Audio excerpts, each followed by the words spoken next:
Hi everyone, welcome to my studio. I'm going to show you some tricks and tips today, and we're going to look at the book that we've just reprinted called 3D Fun with Pandora's Box. Now, it was released a few years ago and sold out immediately, and we didn't reprint it, but we've had so many requests for this technique we've decided to reprint it, and I wanted to show you a few tricks from the book today. Let's take a look at the quilt behind me. And it's based on a variable star. As you know, I like stars. So let's take a look at what I've done here. We're going to take a look at this quilt, and I want to show you how you're going to pick your fabrics out. Take a look and notice that we have a light side, a medium side, and a dark side. You have patchwork, and you also have background. Now, we're not talking about this background, but the background in the cube. And this illusion is the illusion of depth, and it looks like this star is three-dimensional. It's easy to do. One of the first steps you need to do is select the fabrics. So select tone-on-tone fabrics, and you need to have a patchwork color and a background color. I've done blue for my patchwork, green for the background. So we have light blue, medium blue, dark blue for the stars. For the background, we have light green, medium green, dark green. Pick tone-on-tone fabrics so the illusion shows. Don't have anything too busy. Now let's take a look at the cutting, because I'm sure you're looking at this and you're thinking, that looks really hard. But it's not. Let me show you what we're going to do next. Let's take a look at the fabric selection first. And this is my new fabric called Shade Cascade. It is perfect for this technique. Notice that we have a gradation all the way across the fabric, salvage to salvage. We have a light, two mediums, and a dark. So this is perfect for the star. You're going to pick 3 of the values from this fabric. Notice it has a line so that you can cut the channels apart. Do that first before we start cutting any strips. And this fabric's available in many different colors. These are the different colors that Shade Cascade is available in. Right now we have 14 colors, and you can see them here, and they all gradate light to dark. Now let's take a look at what we're going to do with this fabric and how we create the star. When you purchase this book, you're also going to get templates. And here they are. It's going to be a large one, and it's also going to be a small one. Now those templates are covered with paper. As you can see them right here, they look like they're white, but they're not. They have paper on them. Pull the paper off. So here I've done that. And notice the little circles that I have on the template. These are little felt circles.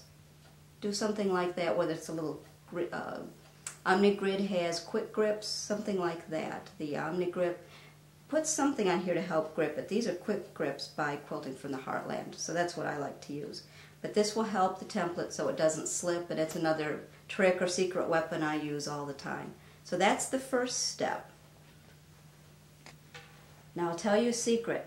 The quilt behind me, the star quilt, everything is made with 3 different shapes. If you take a look on the table here, these are the 3 shapes that are in that whole quilt. We have a plain diamond, we have a diamond that's split this way, and a diamond that's split long way. Now how are we going to do that? You're going to take your 2 light colors, and you're going to lay the template on this strata and cut around it. That makes this. Or if you turn the diamond the long way and cut around it like that, it makes that shape. Those are the only 3 shapes in that whole quilt. Let's take a look at the quilt again, and I'll point them out. Here we have the quilt, and I want to show you where those pieces go. We've got the plain diamond that goes on each corner. We've got the diamond that's cut this way. You can see it's here, here, here, and it's also right here. And then the diamond that's cut long way is here. So that's it. Those are the 3 shapes in this whole quilt. It's not as hard as you think, is it? I want to show you a couple of tricks that I found very helpful whenever I'm working with diamonds. Let's take a look at these 2 diamonds, and let me show you how you'll lay them out and match them. Here I have two of the pieces that I'm going to put together into rows. And whenever you're working with diamonds, you need to offset them by 1/4 inch. This is 1/4 inch tape, and it's another secret weapon that I like to use. I'm going to take the two diamonds and I'm going to overlap them. Now here's the tail that I need to overlap 1/4 inch. Now obviously that's more than 1/4 inch, but let me show you the trick. Take the top of the bottom diamond, put it at the top of the tape. Take this diamond, slide it up to the bottom of the tape.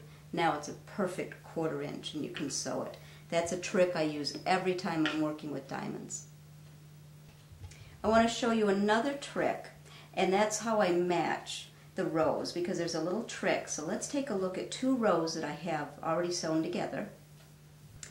Alright, I'm going to take these two rows and I'm going to put them together. Now notice the little tails? What I'm going to do is put the tails directly on top of each other. Can you see that? There they are. Then the next thing I'm going to do is pin on either side of those tails, and that lines it up perfectly and gets the rows matched. You do that, there you go. Tails are on top of each other, pin on either side. Now the reason I'm pinning on either side is I can sew up to the first pin, remove it, and still have the second pin holding the spot together. So that's another trick I like to use.